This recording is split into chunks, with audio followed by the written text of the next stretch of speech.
Olá, Margot. Tudo bem?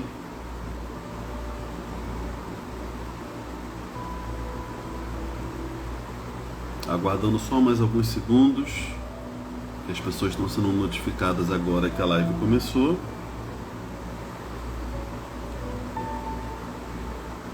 Mas de qualquer maneira, não vou demorar para começar, porque a live fica gravada, muita gente vê depois.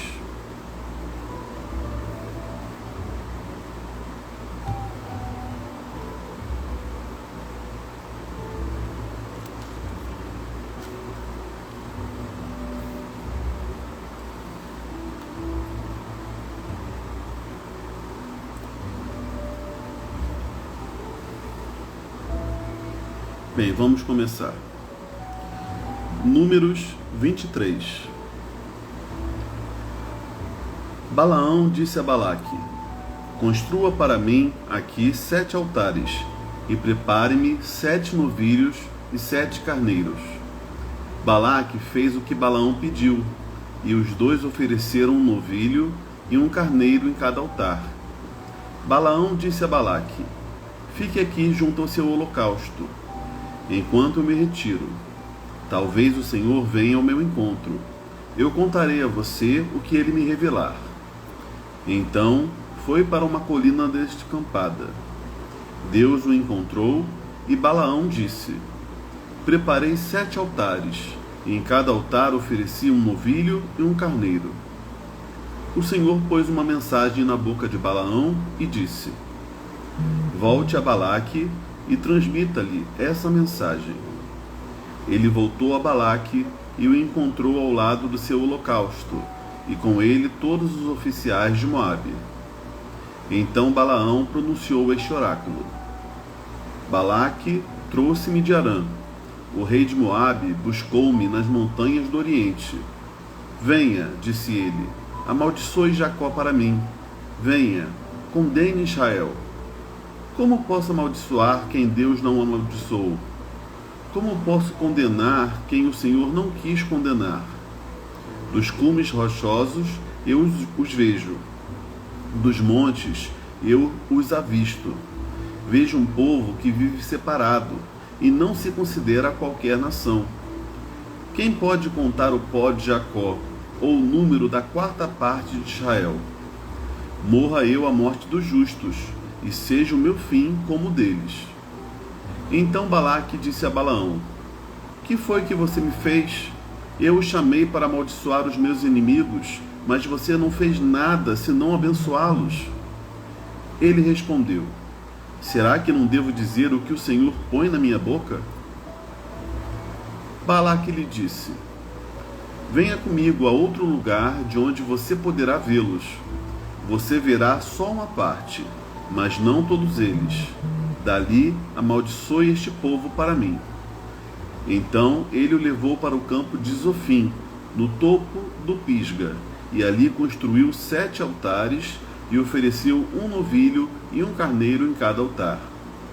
Balaão disse a Balaque: fique aqui ao lado do seu holocausto, enquanto vou me encontrar com Deus. Quando o Senhor se encontrou com Balaão, pôs uma mensagem na sua boca e disse: volte a Balaque e transmita-lhe essa mensagem. Ele voltou e o encontrou ao lado do seu holocausto, e com ele os oficiais de Moabe. Balaque perguntou-lhe: o que o Senhor disse? Então ele pronunciou este oráculo: levante-se, Balaque, e ouça-me. Escute-me, filho de Zippor. Deus não é homem para que minta, nem filho de homem para que mude de ideia. Acaso ele fala ou deixa de agir?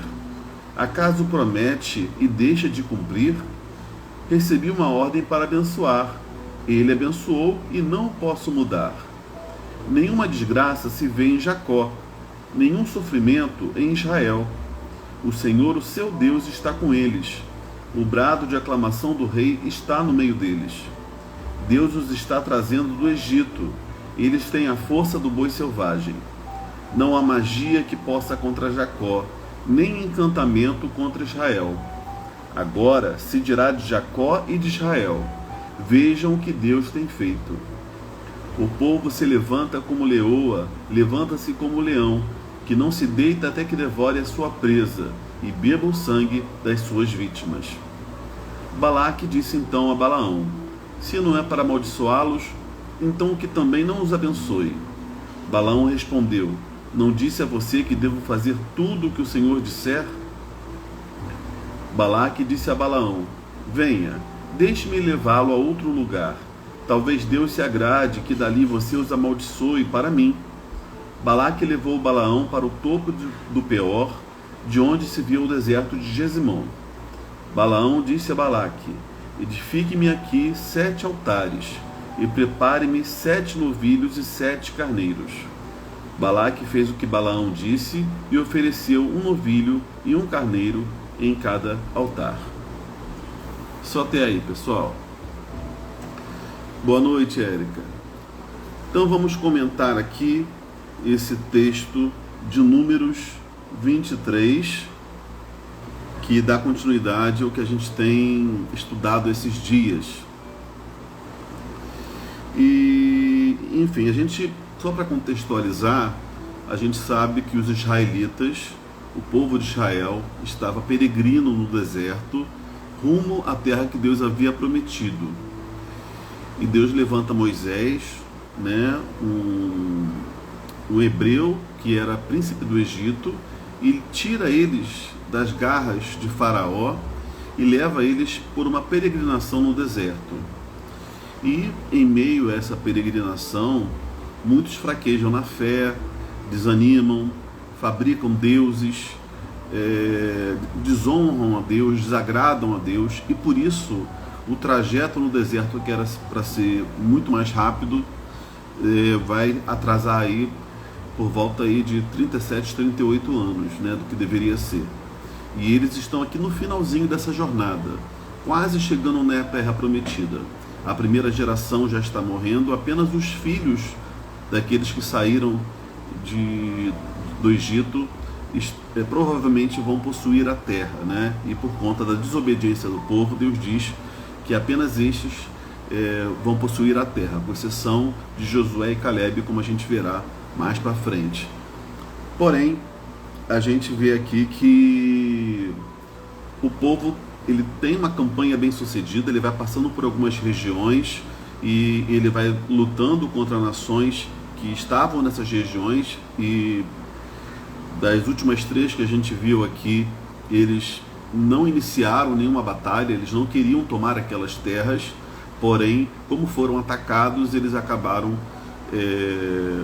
lutando de volta, né, e tiveram êxito nessas batalhas, e assim já começaram a incorporar alguns territórios, né, que estavam ali próximos à terra que Deus tinha prometido.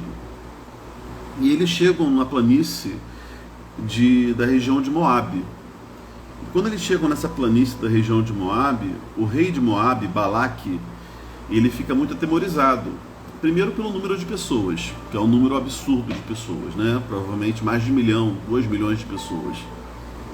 E segundo porque a notícia de que eles tinham tido campanhas militares bem-sucedidas, que eles tinham vencido outras nações que se opuseram a eles, correu. Então, Balaque, ele fica muito temeroso e ele tem consciência de que ele não poderia contra este povo. Se o povo estivesse obstinado a tomar a terra deles, tomaria. E ele se une, então, aos líderes de uma terra vizinha, que é a terra de Midian, e eles pensam numa forma de evitar uma catástrofe. Só que eles recorrem a um adivinho, a um vidente conhecido na época, provavelmente de fama internacional, chamado Balaão. E esse adivinho, esse místico, a gente pode até dizer aqui um profeta pagão chamado Balaão, ele, de certa maneira, age com astúcia e ele resolve consultar o Deus dos israelitas. Ele sabe quem se trata e ele vai consultar o Deus dos israelitas e pedir o favor ao Deus dos israelitas. Só que quando ele vai consultar a Deus, Deus diz para ele que o povo é abençoado, que não tem nada que ele possa fazer a respeito. Para ele não ajudar, né, o rei de Moabe, o rei de Moabe queria que Balaque, não, o rei de Moabe, que é Balaque, queria que Balaão amaldiçoasse os israelitas. E Deus fala, não, como é que eu vou amaldiçoar? Eles já estão abençoados. Não vá com o rei de Moabe, porque eu não vou fazer o que ele quer. Porém, o rei de Moabe insiste, Balaão insiste, como se pudesse dobrar Deus, né? Convencer Deus, e Deus, aparentemente aqui, ele permite que Moabe que Balaão vá, né? Porém ele diz que ele só deve falar aquilo que ele lhe disser. E a gente vê, eu até comentei ontem, que às vezes a permissão de Deus não tem a ver com a sua vontade perfeita, mas tem a ver apenas com uma permissão diante da nossa insistência. Mas isso não tem nada a ver que Deus vai abençoar aquilo pelo qual estamos obstinados a fazer ou a realizar. E Deus, num primeiro momento, aparentemente deixa ele ir, porém, no meio do caminho, Deus o interpele, né? Não se agrada desse caminho que ele faz junto com os líderes para poder da região de Midian e de Moabe, para poder amaldiçoar a nação de Israel. Provavelmente, no meio do caminho, Balaão já estivesse ele disposto a fazer o que o rei de Moabe queria, que era amaldiçoar a nação de Israel. Aí Deus faz com que a mula em que Balaão está montado fale, né? Na verdade era o Senhor falando através da mula, né? Um anjo do Senhor, que a gente já falou aqui, que provavelmente é uma teofania, Deus aparecendo, ele interpele, ele aparece para Balaão, e ele fala ali que ele não quer, ele não aceita, Deus já abençoou e que o desígnio dele era mau, enfim.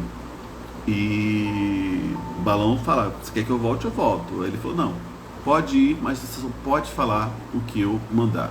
Ou seja, Deus, ele dá corda, ele permite a ação daquele que não o teme, mas que de alguma maneira acha que pode manipulá-lo.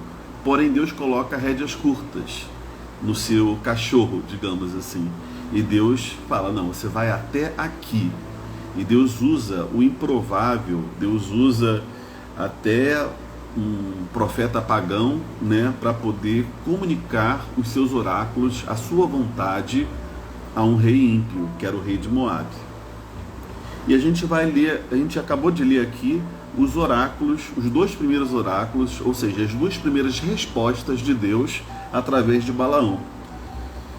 E nas duas respostas Deus reafirma que o povo hebreu, que o povo de Israel era um povo separado, era um povo abençoado, e que ninguém poderia amaldiçoar um povo que já estava abençoado. E é muito interessante, porque a gente não tem nada novo, porque Deus já tinha falado isso, mas a gente olha para o todo do texto e a gente vê algumas similaridades entre o que esses homens aqui tentam fazer e o que muitas das vezes nós fazemos quando agimos em nome de uma religião sem Deus. O que a religião é? A religião é uma tentativa do homem de torcer a vontade divina a seu favor. Eu vou oferecer uma oferenda porque eu vou agradar a divindade vai fazer o que eu quero. Eu vou à igreja, eu vou fazer votos, eu vou fazer campanhas, e eu fazendo isso, a divindade vai ter que me abençoar, vai ter que me dar aquela bênção, vai ter que fazer aquilo. Só que essa postura, embora muito religiosa, não é uma postura espiritual de verdade. Não é uma postura que mostra o devido temor a Deus. Porque quando nós tememos a Deus, mais do que torcer Deus e tentar convencer Deus a fazer a nossa vontade, nós queremos que a vontade de Deus seja feita em nossas vidas. Então, é muito diferente. A religião é uma tentativa do homem, deles, por seus méritos, por suas ações, se chegar a Deus e alcançar Deus. Assim como a gente lembra da Torre de Babel, né? Eram os homens construindo uma torre que chegasse até os céus. A religião é isso, a religião morta, né? A religião humana. Porém, o cristianismo, o evangelho, é Deus vindo em direção a nós. É Deus se revelando, é Deus mostrando sua vontade e transformando o nosso coração para que o nosso coração fosse e seja cada vez mais amoldado à sua vontade. Quando isso acontece, nós podemos pedir a Deus? Podemos, mas não como magos, encantadores que vamos manipular a vontade de Deus e Ele vai nos servir.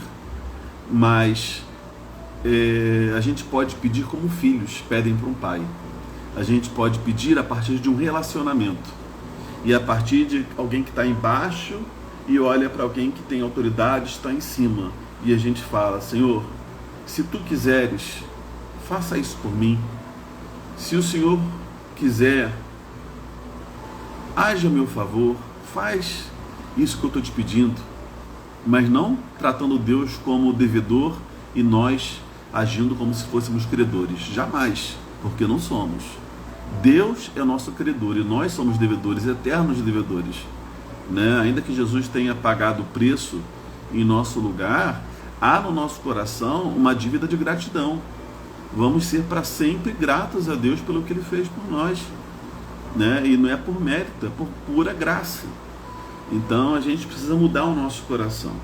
Porém, aqui a gente vê tanto Balaque quanto Balaão de alguma maneira tentando manipular. Balaão consultando Deus repetidamente, né? Ele recebeu o não de Deus, aí Moabe, o rei de Moabe insistiu, aí ele consultou Deus de novo e foi. Aí o anjo do Senhor interpele ele no caminho, reforça ali a vontade de Deus. Aqui ele vai, edifica um altar e se aproxima de Deus perguntando, como se já não soubesse a vontade de Deus. E Deus repete, fala uma vez. O rei de Moabe não aceita a resposta, insiste, e vai Balaão novamente consultar ao Senhor. Se por um lado é admirável que ele consulte ao Senhor, né? De alguma maneira a gente sabe que até os demônios, eles sabem da autoridade de Deus, eles reconhecem isso. É interessante que ele não se dá por convencido, né? Deus fala várias vezes que não ia mudar de ideia e eles ficam ali tentando torcer Deus, né?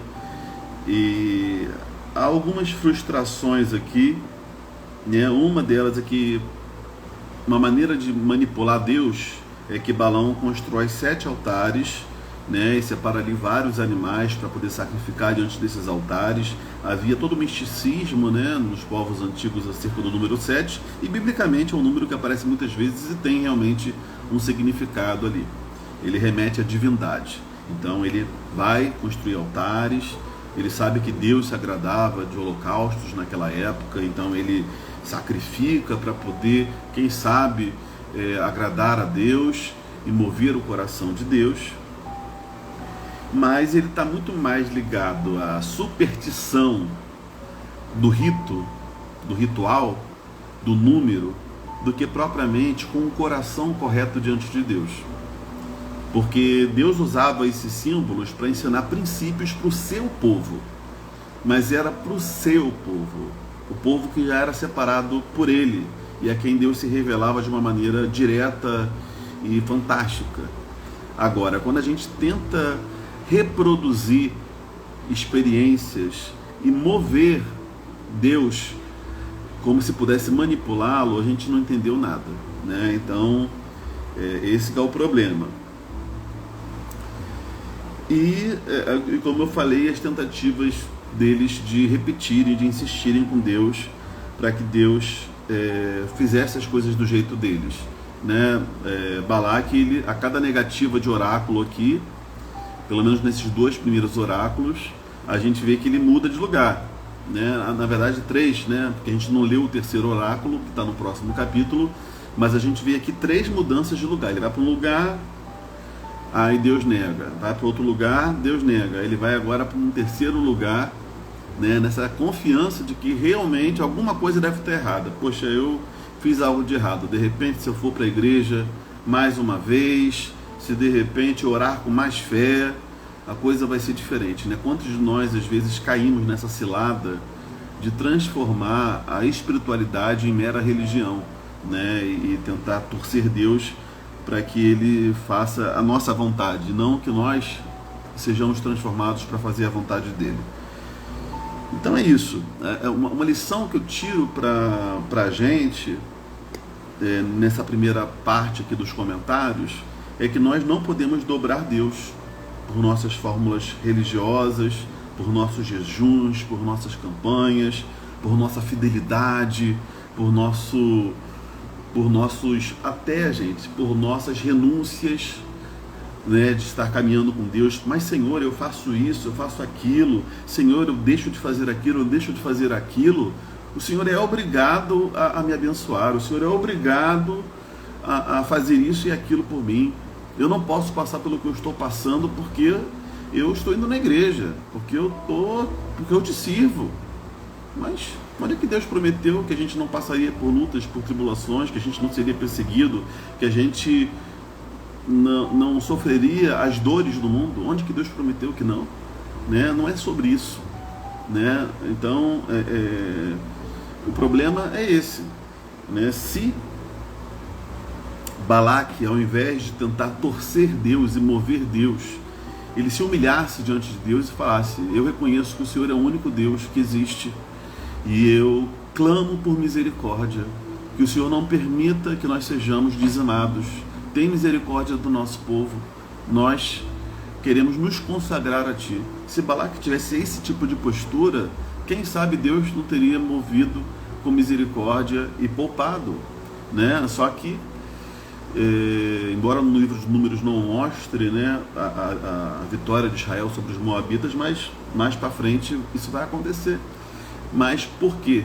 Mas eles não, eles querem, mesmo percebendo que Deus era poderoso, que Deus estava decidido a abençoar a nação de Israel, eles continuam obstinados em fazer a sua vontade e não se submeter à vontade de Deus. Então esse é o problema, né? Antes de Deus fazer, antes da gente querer que Deus faça, a gente deve pedir para que a gente seja. A gente deve pedir para que Deus faça uma obra no nosso coração, antes que Ele faça uma obra na nossa casa, antes que Ele faça uma obra no nosso mundo, nas nossas coisas, antes que Ele nos dê dinheiro. Isso tudo é válido, isso tudo é legítimo, Deus faz. Mas antes disso, Deus, move o meu coração. Me ensina a amar e pensar com as tuas categorias e a desejar o que o Senhor deseja. Que aí quando a gente está com esse coração, né, como Jesus falou, buscar o reino de Deus em primeiro lugar e as demais coisas serão acrescentadas. Quando a gente está com esse coração, a gente ora até diferente. A gente percebe que às vezes algumas orações nossas eram tolas, que algumas orações nossas eram desnecessárias. E a gente passa a buscar e ter uma relação diferente com Deus, né? E alguns trechinhos desses oráculos, né, do que Deus falou através de Balaão, eu separei para a gente comentar, porque se relaciona muito com a maneira como Deus se relaciona com nós hoje. Eu estou falando sobre isso aqui, o comentário inteiro, né? Mas por quê? Porque na Bíblia, a nação de Israel, ela é mostrada como uma nação separada por Deus, escolhida por Deus, para que através do relacionamento de Deus com essa nação, o mundo pudesse conhecer o Senhor. O propósito de Deus nunca foi salvar apenas os israelitas, mas ele se relaciona primeiramente com uma nação para que a mensagem de que ele deseja se relacionar com pessoas de quaisquer lugares, de quaisquer épocas, de quaisquer condições, chegasse ao mundo, né? Primeiro Deus se revela a uma família, se revela a Abraão, e dessa família Deus faz uma nação, se revela a uma nação, trata com uma nação. E hoje, quando a gente vai ler o Novo Testamento, a gente vê que o apóstolo Paulo vai tratar a igreja como sendo o Israel de Deus. Se antes, no Antigo Testamento, Deus se relacionava com Israel, hoje Deus se relaciona com a igreja. E o que é a igreja? É uma instituição humana, física? Não, a igreja é a comunidade de todos aqueles que creem, tá? Independente de placa denominacional. Se crer no Deus revelado nas Escrituras, na Bíblia, né? Sem distorções que o desqualifiquem, né? Que o deturpem, né? Que o transformem em outra coisa. Quem crê nesse Deus revelado, ele faz parte dessa igreja espiritual, né? E a igreja física, a qual nós pertencemos, vamos, comungamos, ela é um reflexo dessa igreja espiritual. Ela dá suporte a essa igreja espiritual que somos nós. Então, há uma analogia entre Israel e a igreja, entre a maneira como Deus trata com Israel e a maneira como Deus trata da igreja. Isso é presente na Bíblia, isso aparece várias vezes na Bíblia. Então, eu quero fazer mais algumas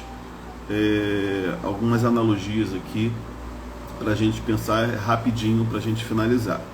Olha só, o versículo 8, vamos lá para o versículo 8. Eu vou ler trechos dos oráculos de Balaão, tá? Para Balaque. Deus mandou falar através de Balaão, apesar de quem Balaão era. Como posso amaldiçoar quem Deus não amaldiçoou? Como posso condenar quem o Senhor não quis condenar, né? Em outras versões vai estar a quem Deus abençoou. Como posso condenar a quem Deus abençoou? Então, se Deus derramou a sua bênção sobre você, se você creu na mensagem do Evangelho e entregou a sua vida a Jesus, você é abençoado. A Bíblia vai falar sobre isso. Se você abrir a sua Bíblia em Efésios, eu vou abrir aqui rapidinho para ler com vocês, porque eu já não deixei aberto. Eu vou abrir aqui rapidinho com vocês. Efésios capítulo 1, versículo 3, diz o seguinte: Bendito seja o Deus e Pai de nosso Senhor Jesus Cristo, que nos abençoou com todas as bênçãos espirituais nas regiões celestes em Cristo. Aqui Paulo está falando para a igreja. Então ele está falando que ele nos abençoou com todas as bênçãos espirituais nas regiões celestes. Então ele estava se referindo aqui à igreja de Éfeso, mas isso vale para a igreja em qualquer lugar onde esteja, né? Se você é igreja, assim como eu sou, a gente crê no Senhor Jesus, a gente é abençoado com todas as bênçãos nas regiões celestes. E são bênçãos espirituais. Ninguém pode tirar isso de nós. Não está aqui para que ninguém roube, né? Não está, uma carteira alguém pode roubar, né? Um bem material alguém pode roubar, mas as bênçãos do Senhor nas regiões celestes estão nas mãos de Deus, ninguém pode roubar. Então, o versículo 8 de Números diz que eles eram um povo abençoado, e ninguém pode amaldiçoar um povo abençoado. Versículo 9 diz: Vejo um povo que vive separado.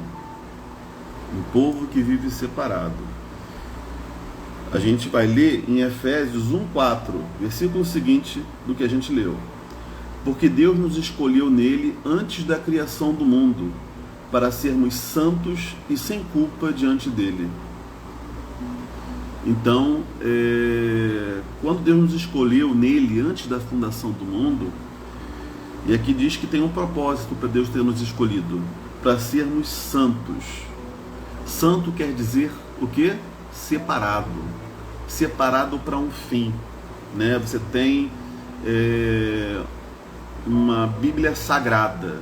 É um livro que é usado para um fim sagrado. Você tem um utensílio sagrado no templo. Aquele utensílio é separado para um fim sagrado, para a glória de Deus, né?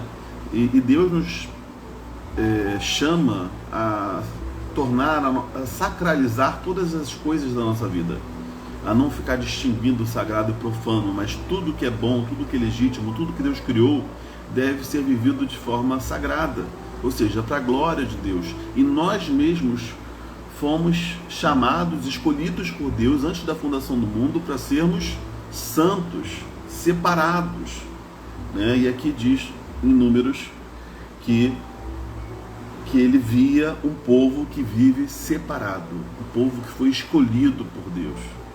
Então é muito legal a gente ver isso. Isso vale para a nossa vida hoje. Versículo 19, já é do segundo oráculo.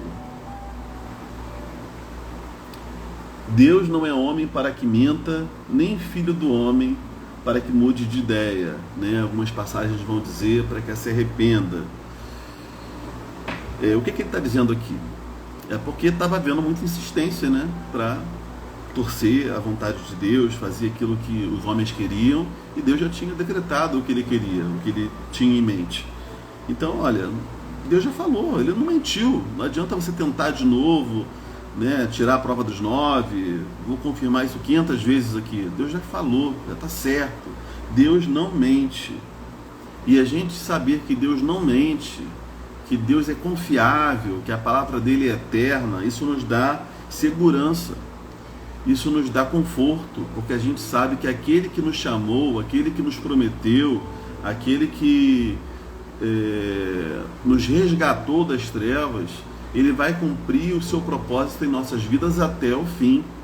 Ele vai nos levar até o fim. Ele vai cumprir as suas promessas em nossas vidas, porque é a palavra dele. Se dependesse da gente, a gente não sustentaria isso. Se tivesse em nossas mãos, a gente não sustentaria. Mas é Deus. Então pode vir quem for, pode falar o que for, podem vir palavras que queiram colocar em dúvida se Deus vai realmente cumprir propósitos em nossas vidas, se Deus vai nos abençoar, se Deus está por nós. Mas se ele falou, ele vai cumprir. É o caráter dele que está em jogo. Em Filipenses 1,6, olha o que diz aqui.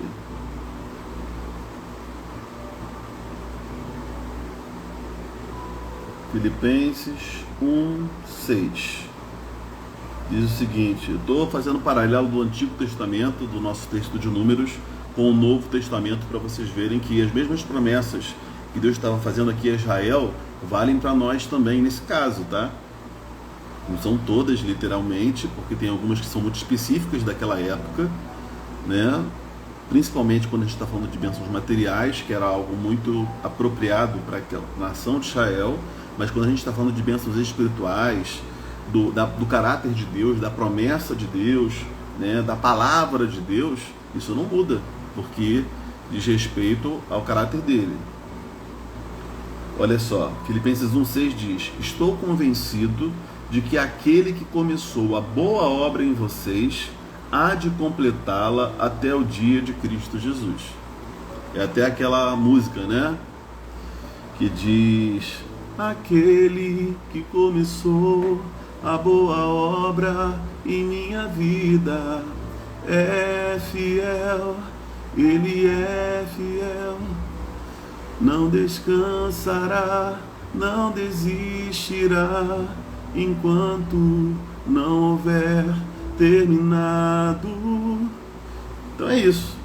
Ele começou a obra, ele vai completar a obra, né? Assim ele fez com Israel, assim ele faz com nós também.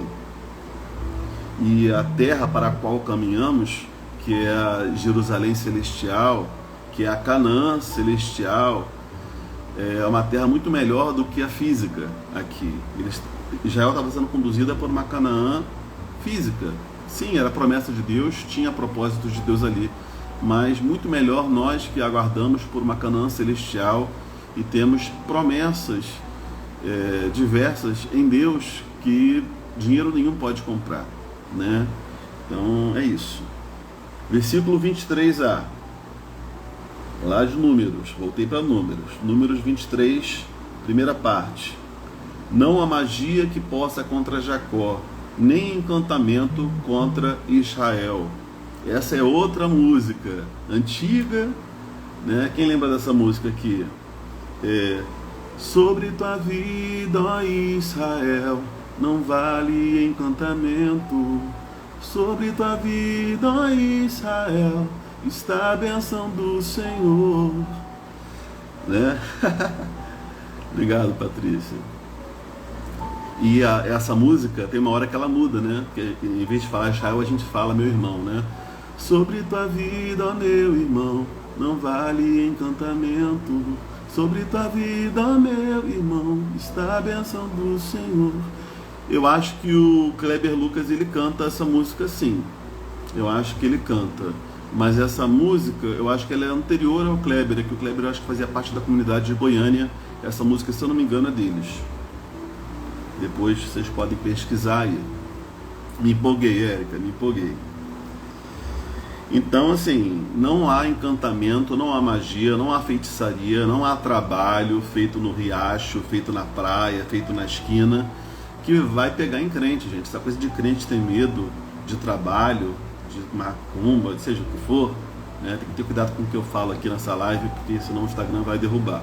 Mas a gente tem que ter isso em mente, porque tem crente que fica com medo dessas coisas, né? Que vão fazer, se rogar uma praga, se falar alguma coisa. Gente, pelo amor de Deus, não tem isso. Sobre a sua vida tá o Senhor, você é do Senhor, não vai pegar, não vai chegar à sua casa, não vai ter praga que chegue à tua família, que chegue sobre a sua vida, não vai ter nada, um docinho que te deram escondido, você comeu sem querer e agora já era, não tem, tá? Ficou inseguro, ora a Deus, entrega para Deus para você ficar em paz, mas não tem isso de pegar em você. E por fim, a parte B do versículo 23 de Números diz: agora se dirá de Jacó e de Israel, vejam o que Deus tem feito. Vejam o que Deus tem feito. Ou como diz o salmista, grandes coisas fez o Senhor por nós e por isso estamos alegres. A gente precisa se alegrar com as grandes coisas que o Senhor tem feito em nossas vidas. Que Deus nos dê olhos espirituais, porque o pecado que habita em nós, todos nós temos uma natureza pecaminosa ainda, isso nos às vezes tira o nosso olhar, nosso foco, e a gente fica olhando só para aquilo que não tem, só para aquilo que não aconteceu, ou só para aquilo que é de defeito, só para aquilo que é ruim. Não, vamos mudar isso, vamos olhar para o que Deus já fez, vamos olhar para o que Deus está fazendo e vamos olhar com fé, pela fé, para o que Deus fará. Vamos ter olhos espirituais para contemplar o livramento do Senhor, as bênçãos do Senhor, o cuidado de Deus, que o mesmo Deus que nos chamou e que nos deu grandes livramentos no passado, há também de nos sustentar e abençoar para que sigamos e vivamos nossos propósitos e possamos viver para seu louvor, para sua glória, e possamos enfrentar os gigantes que forem e conquistarmos aquilo que precisarmos conquistar, né? Precisamos ter essa postura de fé e que o mundo naturalmente veja, né? Ele coloca aqui: assim se dirá de Jacó e Israel, vejam o que Deus tem feito. Que as pessoas possam olhar para nós, elas podem até não entender, mas vão falar assim: olha, eu queria ter a fé da Patrícia, eu queria ter a fé da Érica, queria ter a fé da Margot, queria ter a fé do Paulo, do João, do Ricardo. Eu queria ter essa fé, porque é alguém que passa por lutas, passa por provas, enfrenta inimigos, mas está marchando, está firme, está indo para o alvo, não desiste, não cede, não nega a sua fé, sabe? E a gente precisa caminhar assim. É natural que, como seres humanos que somos, por vezes vamos vacilar na fé, vamos ficar um pouco desanimados, cansados, porque no final das contas, gente, somos Israel. Israel, aqui nos oráculos, é descrito como um povo forte, mas nós sabemos que Israel várias vezes vacila, fraqueja, mas ainda assim Deus está ali com ele, ensinando, levantando, reensinando quantas vezes forem necessárias. Nós somos Israel e muitas das vezes também estamos aprendendo, inclusive com as nossas fraquezas e momentos de vacilação espiritual, mas que a gente possa refletir cada vez mais uma fé forte, uma fé verdadeira, né? Uma vida que glorifica a Deus e que a gente não precisa nem fazer muita propaganda, falar demais não, né? Devemos falar de Jesus, devemos falar do que Deus tem feito, porém se for só falas, né? Que nem de um profeta qualquer aqui que a gente leu, vão ser palavras talvez vazias, porque não é aquilo que ele vive. Palavras verdadeiras, mas vazias de sentido por conta de quem está falando. Mas que tudo isso seja verdadeiro a partir de quem nós somos e temos vivido de verdade. Não uma história sem percalços, não uma história de pessoas perfeitas, de pessoas que nunca temem, não, mas uma história de pessoas autênticas, humanas, mas que amam a Deus, conheceram a Deus e não vão desistir, vão permanecer até o fim. E a nossa história como um todo vai mostrar uma história de pessoas que dependem dele, que crescem com ele e na vida de quem Deus se manifesta de forma poderosa. Eu espero que a sua vida seja assim, que a minha vida seja assim, que ao olhar para o todo da nossa vida as pessoas possam falar: caramba, olha, é alguém que anda com Deus, é alguém que conhece a Deus. E quem sabe assim outras pessoas também queiram conhecer o Senhor. Tá bom? Então Deus os abençoe. Amanhã a gente vai estar junto de novo. Amanhã vou estar junto no mesmo horário, 10 da noite. Não é todo dia que vai ser 10 da noite, mas quando for diferente eu aviso para vocês. Mas amanhã às 10 da noite estamos juntos de novo para falar de Números 24 e aqui os últimos oráculos e as lições que a gente pode tirar, tá bom? Deus os abençoe, fiquem com Deus. Gente, eu não perguntei dessa vez. Tem alguma pergunta, algum comentário adicional? Estava quase esquecendo. Mais alguma coisa? Não? Então tá bom. Deus os abençoe, tá bom? Durmam com Deus. Tenham uma noite abençoada. Tchau.